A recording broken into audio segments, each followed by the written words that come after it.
আসলে এই যে এই মানুষটাকে দেখছেন, এই মানুষটাকে আমি স্বার্থ ছাড়া ভালোবাসি এবং এতটাই ভালোবাসি যা পৃথিবীর অন্য কিছুর সাথে তুলনা করা যাবে না।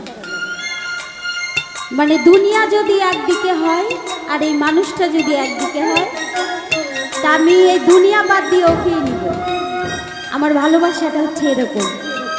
তো যাই হোক, কিছু কিছু মুহূর্ত থাকে, ঝগড়া হয়, ভালোবাসা হয়। তো আমাদের মাঝেও হয়েছে বিগত দিনে প্রেমের সময় আমাদের মাঝে অনেক কথা কাটাকাটি হয়েছে, হয়তো সেই বিষয়টা মনে পড়ে গেছে। তো যাই হোক, আসলে আমি ওকে বলবো, আমি দুনিয়াতে যতদিন বেঁচে থাকবো আমার